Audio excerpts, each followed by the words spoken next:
कराची की city court, जहां कानून बोलता है, जहां फैसले होते हैं, वहां एक यूट्यूबर को कानून के मुहाफ़िज़ों के सामने मारा गया। कपड़े फाड़ दिए गए, चेहरे पर जख्मों के निशान थे और फिर सिर्फ एक सवाल रह गया, क्या गलती रजब भट्ट की थी या गुस्सा हद से ज़्यादा बढ़ चुका था। आज हम बात कर रहे हैं रजब भट्ट और नदीम मुबारक की, जिसे आप लोग नदीम नानीवाला के नाम से जानते होंगे, और उस वाक़ये की जो 29 दिसंबर 2025 को कराची सिटी कोर्ट में हुआ। आज मैं इस वाक़ये की मुकम्मल तफसील आप लोगों के साथ शेयर करने जा रहा हूँ।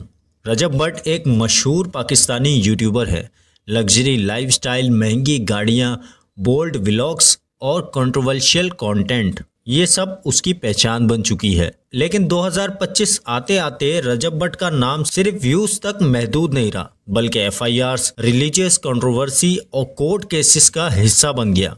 2025 के स्टार्ट में रजब भट्ट की एक वीडियो सोशल मीडिया पर बहुत तेजी से वायरल होती है। इस वीडियो में वो नमाज अदा करते हुए नजर आता है, लेकिन गलत ये होता है कि इस नमाज अदा करने वाली वीडियो में बैकग्राउंड में म्यूजिक चल रहा होता है। ये सफा जान कौन है? बिस्मिल्लाहिर्रहमानिर्रहीम, अल्लाहु अकबर, अल्लाहु अकबर, अल्लाहु अकबर, अल्लाहु अकबर।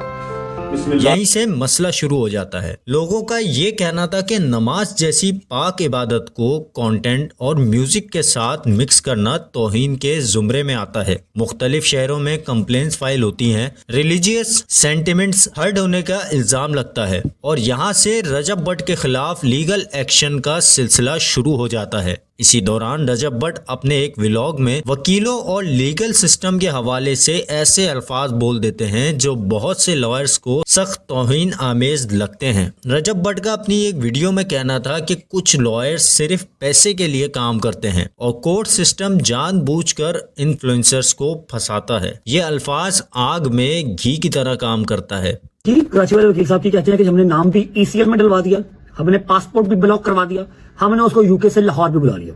वकील साहब, आपको बताता हूँ, ना आपकी इतनी वर्थ है और ना आप इतने कैलिबर के मालिक हैं कि आप मुझे यूके से लाहौर बुला सकें, आप मेरा पासपोर्ट ब्लॉक करवा सकें, आप मेरा नाम ईसीएल में डलवा सकें। फर्स्ट ऑफ ऑल मेरा नाम ईसीएल में नहीं, पीसीएल में था, पासपोर्ट कंट्रोल लिस्ट, और वो हमारी स्टेट में डलवाया था क्योंकि लॉयर्स कम्युनिटी के अंदर गुस्सा और बढ़ जाता है और टेंशन आहिस्ता आहिस्ता उभर कर सामने आने लगती है। अब यहाँ पर कहानी में एक और किरदार भी शामिल होता है, नदीम मुबारक, जिसे लोग नानीवाला के नाम से जानते हैं। नदीम नानीवाला एक टिकटॉकर जो वाइट कॉमेडी, प्रोवोएक्टिव वीडियो और एक्सट्रीम स्टेटमेंट्स की वजह से मशहूर हुआ। 2024 के एंड में 2025 के स्टार्ट में उसका कंटेंट इंटरटेनमेंट से ज्यादा कंट्रोवर्सी बन चुका था। नदीम मुबारक पर भी कई इल्जाम लगे। कुछ वीडियोस में मजहबी टॉपिक्स पर मजाकिया और गैर संजीदा अंदाज, ऐसे जुमले जो लोगों को तौहीन आमेज लगे। सोशल मीडिया पर क्लिप्स वायरल होती है, रिलीजियस सेंटिमेंट्स हर्ट होने की कंप्लेंट फाइल होती हैं। इसके अलावा नदीम पर यह भी इल्जाम लगता है कि उसका कंटेंट फैमिली ऑडियंस के लिए मुनासिब नहीं, गंदी जबान और गेस्टर्स यूज किए गए। इस बुनियाद पर साइबर कंप्लेंट और पीका लॉ के तहत केस बनाया जाता है। सबसे अहम बात यह थी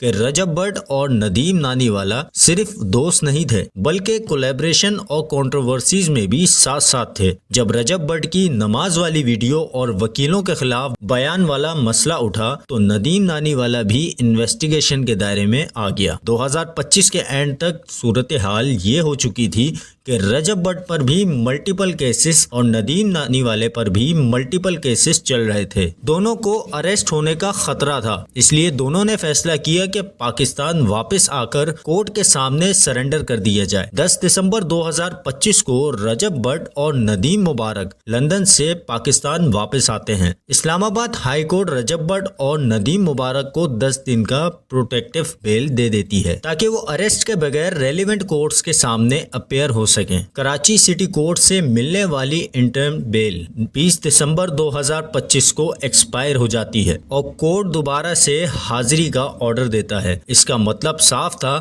29 दिसंबर को फिर से कोर्ट आना जरूरी है। फिर बात आती है 29 दिसंबर 2025 की।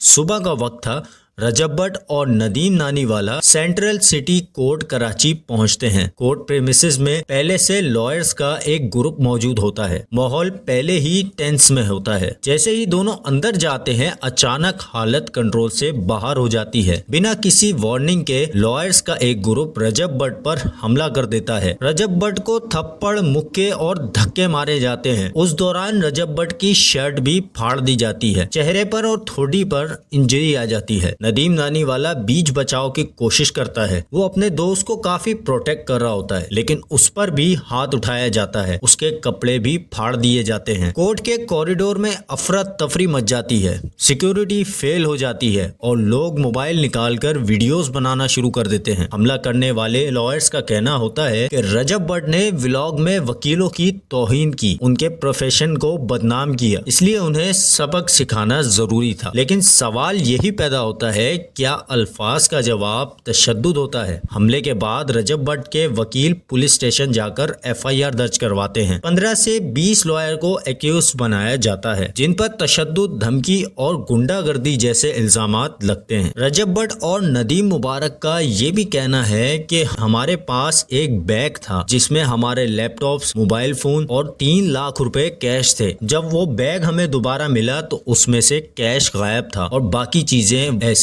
एज इट इज मौजूद थी। और ये भी मुझे आपने बताया कि 3 लाख रुपए 3 लाख रुपया ये मेरे बैग में थे। 3 लाख। बताइए। हाँ, मेरे बैग में ना 3 लाख रुपए थे। एक इसका बैग था, उसमें 1 लाख रुपए था। तो वो जब मेरा बैग वहाँ पे, असल में जब मैं इसको मैंने पकड़ा था वहाँ से, तो इसको मैंने लॉक कर दिया था, क्योंकि ये है थोड़ा अग्रेसिव। क्योंकि जब लंदन में अटैक हुआ था ना मेरे घर, मैंने दरवाजा ओपन किया था, उसने ऐसे बॉटल मारी, तो मैं सामने था, तो मैंने डोर लॉक कर दिया। तो ये गुस्से में लाइव बैठा था, वहाँ से निकला तो ये रेडी था, लेकिन मैंने उसको वहाँ भी लॉक कर दिया। क्योंकि जब एक बंदा प्लानिंग के साथ आता है ना, आप प्रिपेयर नहीं होते, तो वहाँ पे आपकी फाइट नहीं बनती। अब जैसे हम वहाँ पे कोर्ट के अंदर हैं, हमने अपने आप को सरेंडर किया रजब ने, और वहाँ पे वो पूरी प्लानिंग के साथ हैं। हड़ताल थी, उन्होंने सारे गेट बंद किए हुए थे, तो मैंने इसको वहाँ लॉक कर दिया। तो वहाँ फिर मैं इसको साइड पे ले गया, ये नीचे बैठ गया, मैं उसके ऊपर गिर गया, तो वो मेरा बैग किसी ने छीन लिया। तो जब नहीं, मुझे छीना नहीं, जब ये मेरे ऊपर गिर आया गया, ना, इसने हाँ। अपने बैग को नहीं देखा। हाँ। ये इसने बैग को छोड़ दिया। इसके अंदर मैकबुक थी, हाँ। इसका लैपटॉप बैग था। इसके लैपटॉप के अंदर मेरा हैंड कैरी था छोटा, जो मैं हाथ में पकड़ता हूं, मेरा उसके अंदर मेरा पर्स था छोटा, मेरा पासपोर्ट था, मेरा एक एक्स्ट्रा फोन था, कोई लाख रुपए की कॉपी थी, ठीक है। वो मैंने इसके बैग में डाल दिया था कि यार 2 बैग क्यों पकड़ने हैं, तूने लटकाया हुआ ना, इसमें मेरा बैग भी डाल दे। इसका बैग गिर गया, इसको उसकी होश नहीं है, उसकी वीडियो भी बनी हुई है। 3 लाख रुपए निकले। 3 लाख हाँ, रुपए। इसका बैग गिर गया, उसकी वीडियो भी बनी हुई है। इसने बैग को उस टाइम नहीं देखा। जब कोई आफ्टर 45 मिनट्स होश आई, ठीक है, तब बैग का पूछा, तो उन्होंने लाके बैग दिया। लो लो लो, तुम्हारे वकीलों ने बैग संभाला था। उन्होंने कहा जी हमारे वकीलों को होते हुए यहाँ एक चिड़ी भी जो है ना, वो यहाँ पे घूम नहीं सकती। हाँ। तो मैंने कहा मेरा बैग ला दो। बैग तो दे जब दिया? मेरा बैग आया, उसमें मेरे कार्ड सारे थे, फोन शोन सारे मेरे थे, मेरा लैपटॉप था, लेकिन पैसे नहीं थे। 3 लाख रुपया बीच में गायब था। 500 की 6 कॉपी।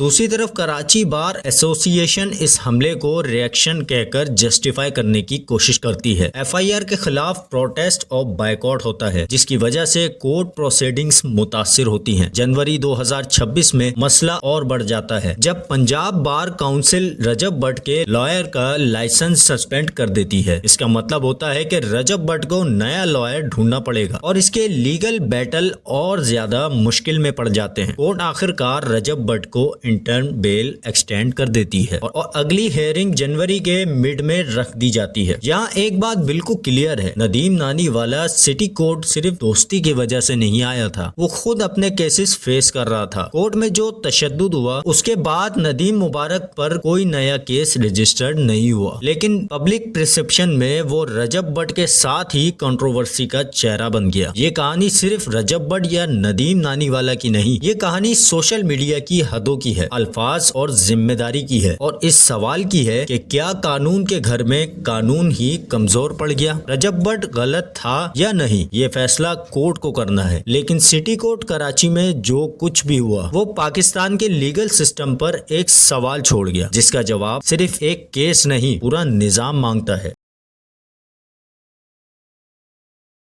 अगर आपको ये वीडियो पसंद आई हो तो वीडियो को लाइक करें और चैनल को जरूर सब्सक्राइब करें।